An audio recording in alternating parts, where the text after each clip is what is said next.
Messieurs, dames, bonjour. Aujourd'hui, on parle de Blue Lock dans son ensemble, plus particulièrement de l'anime à l'heure actuelle puisque c'est encore d'actualité, et également on va parler des mangas. Donc je vous invite à vous installer tranquillement, à prendre un petit truc à siroter, à manger, à grignoter, ça ferait extrêmement plaisir. En tout cas, n'hésitez pas à vous abonner, à lâcher un petit pouce bleu si le concept vous plaît, et moi sur ce, je vous dis, on parle de Blue Lock.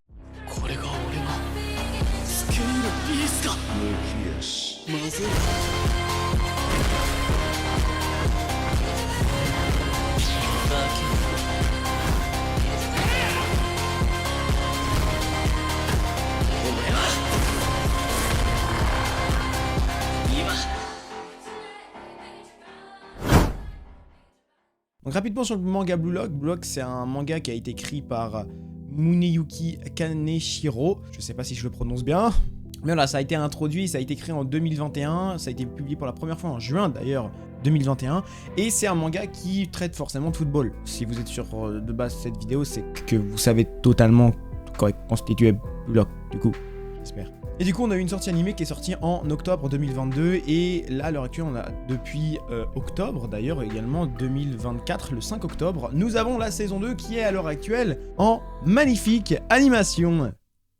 Ouais, je sais, c'est compliqué des fois de visualiser et de croire ce que je dis, c'est assez compliqué, mais malgré tout, je trouve quand même que Blue Lock, c'est un manga vraiment très cool. Et d'ailleurs, c'est vraiment dommage que l'adaptation, je trouve, ne suit pas à mon goût, et comme d'ailleurs, je pense 90% des gens... Après, Blue Lock, ça raconte quoi? Ça raconte l'histoire d'un jeune étudiant du nom de Isagi Yoichi qui va tout simplement commencer à jouer dans une équipe où il va se rendre compte que faire la passe à des joueurs en comptant sur les autres, ça marche pas tout le temps bien, et que du coup il va perdre son premier match de foot, sauf que ça va avoir pour répercussion de totalement le casser, puisque du coup il ne pourra plus être au niveau et ne peut pas intégrer d'autres clubs, dû à ses performances médiocres et également de la médiocrité de son équipe. Suite à ça, en fait, il va être convoqué par une lettre au Blue Lock. Donc le Blue Lock, c'est quoi? C'est un programme créé par un mec totalement fou, totalement barré, du nom de Ego, qui va tout simplement mettre en place, et il va vouloir révolutionner le football japonais pour que voilà, il puisse créer le meilleur attaquant, l'attaquant ultime et le meilleur attaquant au monde. Pour ça, il a une méthode très simple: séquestrer des adolescents dans des halls pour jouer au foot. Est-ce que c'est bon pour vous? Est-ce que c'est une superbe idée d'enfermer des gamins de 16 ans, 17 ans, 15 ans dans un établissement où littéralement c'est la guerre H24, et que si tu ne réussis pas à faire tes preuves et que t'es éliminé, tu ne pourras jamais de ta vie être dans l'équipe nationale? Merci! Quel enjeu de fou! D'ailleurs, je sais pas si vous avez remarqué, j'ai mis un petit tweet en rapport avec les chaînes, Blue Lock, etc.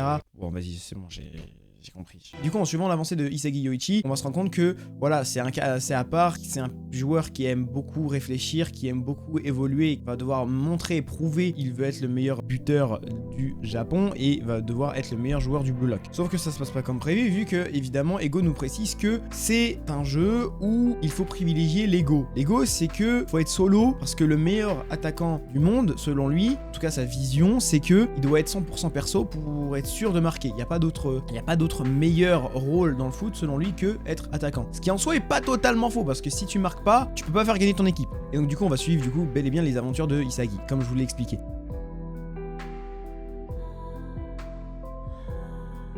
Maintenant, à l'heure d'aujourd'hui, on a fait le topo, on va parler plus en détail de l'animé. Donc je sais pas vous personnellement ce que vous en pensez de l'animé, mais c'est franchement dommage qu'on ait des animations, je trouve vraiment ridicule. On a des animations, des fois, on se rend compte même en live sur Twitch, généralement, vu qu'on fait des reacts assez récemment. Mais oui, franchement, c'est pas fou. On a des animations, ce que j'appelle pâte à modeler ou PowerPoint, comme certains aiment l'appeler pour la saison 2, où franchement, ça retranscrit pas du tout les vraies valeurs du manga, parce que les gars, le manga, on va y venir juste après, c'est vraiment un banger absolu. Mais voilà, dans l'animé, à l'heure actuelle, dans la saison 1, on est parti sur le début de Blue Lock, avec justement la première sélection où il y a eu une première équipe avec le jeu de Blue. Ça a éliminé certaines personnes dans des blocs, et du coup après ça a pu créer la team, les différentes teams des différents blocs, afin qu'ils s'affrontent tout simplement tous ensemble pour définir la meilleure équipe. autre chose d'assez important, c'est que également Blue Lock, c'est également des notions d'amitié, des notions de liens forts qui s'unissent avec les uns aux autres, des coups vraiment pas du tout fourbes, des coups vraiment de génie, et c'est ce qu'on aime dans Blue Lock. En vrai, je dis ça, c'est la guerre H24, c'est vraiment, c'est soit tu survis, soit tu meurs en fait, sur le champ de bataille, c'est exactement cette notion-là. Moi, ce que j'aime bien avec l'animé, c'est que je trouve quand même que mine de rien, l'animé retranscrit bien les émotions, et les seiyuu font quand même un travail assez remarquable, mine de rien, malgré la médiocrité des animations. Il y a quand même des passages, notamment dans la saison 2, qui sont quand même un peu plus corrects au niveau des plans fixes. On en a déjà parlé en stream également et sur le Discord, mais voilà, c'est vraiment quelque chose qui a quand même dans ce sens-là bien évolué, mais c'est vrai que en prenant du recul, il y a des moments où il y a des personnages qui bougent sans trop bouger, tandis que d'autres, il y en a qui bougent même pas. Enfin, c'est un peu illogique, c'est comme s'ils figeaient le temps et du coup ils traversaient le temps et que les autres du coup étaient restés bloqués. Pour ceux qui ont la rêve dans Inazuma Eleven, c'est comme si il y avait un instant céleste H24 sur le terrain et qu'il y avait juste le joueur avec qui justement va y avoir une action ou qui mène une action qui a le droit de bouger. C'est un peu ça l'idée. Malgré tout, je trouve que mine de rien dans Blue Lock, il y a quand même des personnages qui sortent du lot forcément et qui sont vraiment très cool, très cool, et on a des très bonnes personnalités, des très bons seiyuu d'ailleurs dans l'animé, mais vraiment je trouve que ce qui fait la force du Blue Lock, c'est pas spécialement le côté foot, c'est le côté personnage, avec chacun leur vision du foot, leur ego, avec vraiment leur propre stratégie, leur propre personnalité, et je trouve que quand même mine de rien niveau chara design aussi, c'est vraiment du 10 sur 10, bordel. Regardez-moi ce putain de design! Mais voilà, donc franchement, c'est quelque chose de vraiment assez cool, et c'est ce qui, pour moi, fait que Blue Lock se démarque plus que d'un manga de sport, c'est que vraiment, là, on a des chara design vraiment atypiques. En fait, en vrai, on a tout. On a vraiment tout, et ça, en tout cas, personnellement, qui fait que je kiffe surtout Blue Lock. Maintenant, messieurs, dames, on va passer à la partie manga. Mais juste avant de passer à la partie manga, je tiens à vous préciser que pour ceux qui veulent vivre à l'heure actuelle ce qui se passe dans l'animé, qui voudraient commencer à lire le manga plutôt que l'animé, là où on en est dans l'animé, donc dans la saison 2 et de l'épisode 2 à l'heure actuelle où je diffuse cette vidéo, vous pouvez reprendre au scan 100, ça prend pile le match qui a été tiré dans la vidéo, donc si vous voulez aller voir ça, moi je vous conseille quand même d'acheter les mangas sous forme papier, c'est plus simple pour les maisons d'éditeurs, je trouve que c'est plus sympa, mais si vraiment vous n'avez pas envie et que voilà, je comprends totalement, moi j'avais fait partie, je vais faire un petit peu toujours partie pour certains mangas, de suivre les scans, je vous conseille d'aller au scan 100 où vraiment vous avez absolument tout qui est retranscrit dans l'animé, comme ça au moins vous n'êtes pas perdu, je vous mets pas un chapitre plus tard ou quoi, voilà, donc maintenant à vous de voir ou non. Mais achetez le manga format papier, c'est plus cool et ça soutient aussi les auteurs, c'est plus sympa. Maintenant on va parler du manga, donc attention, on va rentrer dans une zone avec du spoil et une zone sans spoil. Donc là on va commencer avec la zone sans spoiler trop loin dans le manga, c'est-à-dire que je vais m'arrêter aux événements de la saison 2, je vais pas aller plus loin, que l'épisode qui est sorti encore une fois, et je vais vous prévenir, il y aura une partie avec spoiler.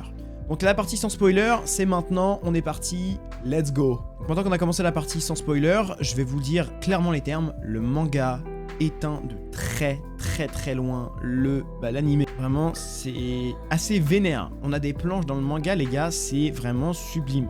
Il me semble que l'auteur aussi a participé au dessin de Shingeki no Kyojin, donc l'attaque des titans, pour ceux qui n'auraient pas l'appellation japonaise, tout simplement.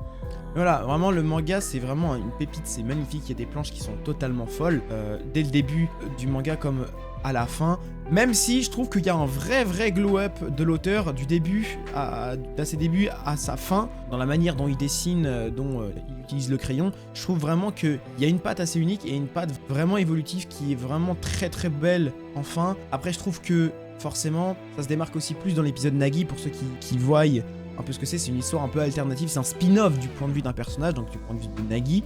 Et je trouve personnellement que on voit beaucoup plus de détails et c'est beaucoup plus lisable à ce moment-là parce que c'est toujours en cours que le moment où on suit l'histoire du point de vue de Isagi. D'ailleurs, petit aparté, je sais pas si c'est que moi qui pense ça, mais je trouve que l'histoire du côté de Nagi, donc dans les spin-offs de Nagi, on y découvre beaucoup plus de choses que dans l'histoire principale avec Isagi. Je trouve que, personnellement, c'est un ressenti que j'ai, quand tu vois Isagi jouer sur le terrain, même à l'heure actuelle, on se dit, bon, moi personnellement, à ce moment-là de l'histoire, je me suis dit, c'est pas non plus fou, Isagi.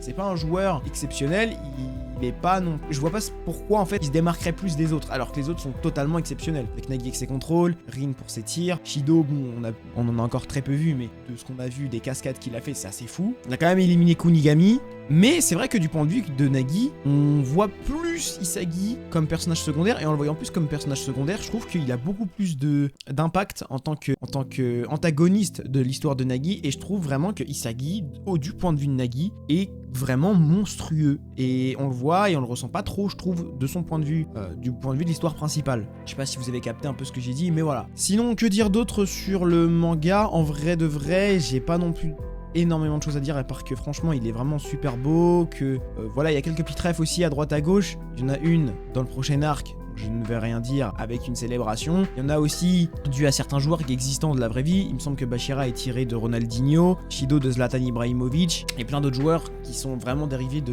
vrais joueurs de la vraie vie. Et ça, je trouve ça cool. Comme Julien Loki, j'avais complètement oublié son existence, mais c'est vrai que Julien Loki, c'est Mbappé. Et ça, moi perso, je trouve ça juste génial qu'on ait des refs à des personnages de la vie réelle. Comme ça, au moins, ça nous incite plus à kiffer Block. Dites-vous que ça a été tellement fait à l'extrême que à la Coupe du Monde, on a quand même eu l'équipe nationale du Japon qui a porté des maillots tirés de Blue Lock. Je ne sais pas si vous vous rendez compte à quel point l'influence de ce manga est exceptionnelle. Ça veut dire que vraiment ça arrivé jusqu'à la discussion des maillots de foot de l'équipe nationale du Japon de la vraie vie. C'est un truc de ouf. Mais voilà, on va en finir là pour la partie sans spoiler. Franchement, kiffez le manga, lisez le manga. C'est vraiment quelque chose de vraiment très très lourd. C'est vraiment beaucoup plus beau que l'animé. Parce que je sais qu'il y en a qui suivent Blue Lock depuis l'animé. Ne faites pas cette erreur. Parce qu'après vous allez dire que Blue Lock c'est nul. Sauf que c'est pas nul. Allez lire le manga, c'est 4 fois mieux. Bon voilà.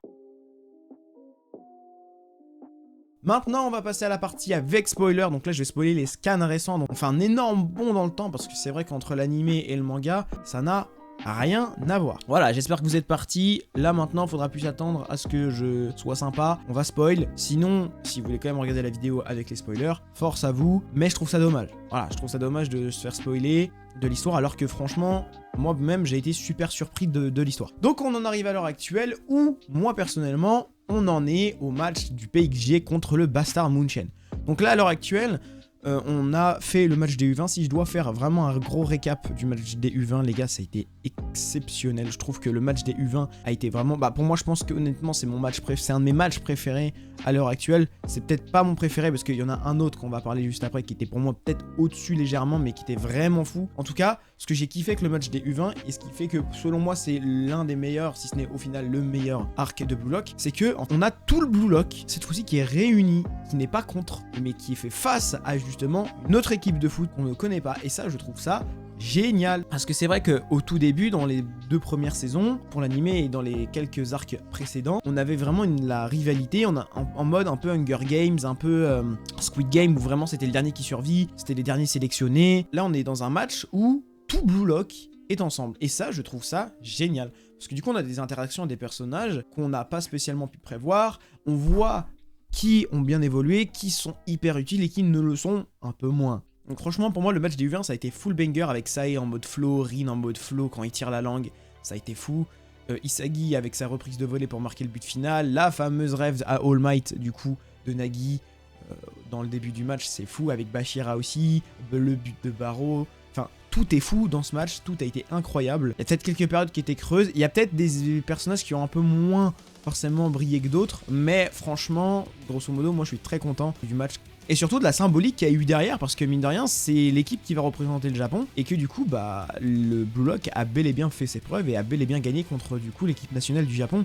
Et à l'heure actuelle, on est au max du PSG qui était super attendu, qui est extrêmement prévisible, d'ailleurs, par beaucoup de gens, sauf un élément qui fait que je trouve qu'à l'heure actuelle, on retrouve un Blue Lock vraiment très cool et très imprévisible, c'est lors des derniers chapitres où on a la révélation de Noël Noah sur l'éveil de Kaiser et sur l'utilité qu'il avait envers Isagi. Et ça, je trouve que c'est un plot twist complètement fou. C'est vrai que pour le coup, ça nous était dit depuis le début que les plus grands égoïstes au monde sont les meilleurs joueurs du monde et que les meilleurs joueurs du monde sont les plus égoïstes. Sauf que c'est vrai qu'on n'a pas fait le lien avec Noël Noah, on n'a pas fait le lien spécialement avec les coachs qui, pour certains, ont pris le temps de ramener, de les chouchouter, de les perfectionner, alors que Noël Noah, on en a strictement rien à carrer. Ce qui justifie du coup son incompétence à gérer son équipe. Parce que c'est vrai qu'il y en a il y avait 2 teams, il y avait ceux qui étaient en mode oui mais Noël Noah les laisse agir, du coup ils peuvent évoluer par eux-mêmes, et il y a l'autre team qui disait que voilà, ils servaient à rien parce qu'ils donnaient aucun conseil. Ce qui en soi était pas faux, et du coup la deuxième team a eu finalement raison. Pourquoi? Parce que ils cherchent un rival se tenant devant lui. Et ça, pour le coup, je trouve ça fou. Parce que là, à l'heure actuelle, Isagi, il a un downfall. C'est assez compliqué, c'est assez vénère. Donc voilà, on verra comment ça va évoluer. À l'heure d'aujourd'hui, on ne sait toujours pas comment ça va se passer. Mais voilà où j'en suis à l'heure actuelle dans les scans. En tout cas, tout ça pour dire que Blue Lock, c'est vraiment un manga et un animé vraiment très très cool. Moi, personnellement, c'est mon animé de sport préféré, du moins l'un de mes préférés. Parce que là, je suis à chaud, j'avoue, donc je vais quand même me calmer un petit peu. Mais c'est vrai que c'est un manga qui, moi, personnellement, me touche énormément et qui a ravivé énormément, et pour certains même fait découvrir le foot à des personnes qui s'y intéressaient pas spécialement, qui regardent d'ailleurs même Blue Lock, pas pour le foot spécialement, ou qui sont pas très fans de foot. Je pense à une personne en particulier, elle se reconnaîtra, bien évidemment. Mais voilà, donc c'est ça qui est cool, c'est que Blue Lock c'est ouvert à tout le monde, à tout type de personnes, et que, bah, mine de rien, c'est un manga qui est vraiment top. Moi je le conseille, et franchement je trouve que c'est très original de la part de l'auteur d'avoir privilégié le côté égoïste d'un joueur, des vrais joueurs de la vie réelle, ou bien même vous quand vous jouez au foot. Maintenant il y a beaucoup de gens qui vont jouer à Blue Lock. Bon, faites pas les je sais pas quoi, les sonos égoïstos quand vous allez taper dans le ballon pour marquer un but, hein. Voilà, tout ça pour dire qu'en tout cas j'espère que ça vous a plu et que bah, ce concept vous plaît. Si je vais en continuer, je vais en faire quelques d'autres. Je ne sais pas si ça va vous plaire. En tout cas moi, ça me fait très plaisir de vous en parler aujourd'hui. Voilà, donc qu'est-ce que j'en pense de Blue Lock? Franchement, Blue Lock pour moi c'est banger. Si je devais le noter sur 20, allez, je dirais un bon 15-16. C'est une très bonne note. Donc voilà, après c'est mon point de vue. Je pense évidemment que ce n'est pas l'avis de tout le monde, mais voilà, c'est mon point de vue, c'est ce que je pense. Donc voilà, on va voir, ça se trouve après ça va se transformer en 12 ou en 20 parce que ça va être exceptionnel et tout, on sait pas. Parce que l'arc Coupe du Monde, je l'attends avec énormément d'impatience. Donc voilà, on va voir comment ça va évoluer. Sur ce, je vous laisse là.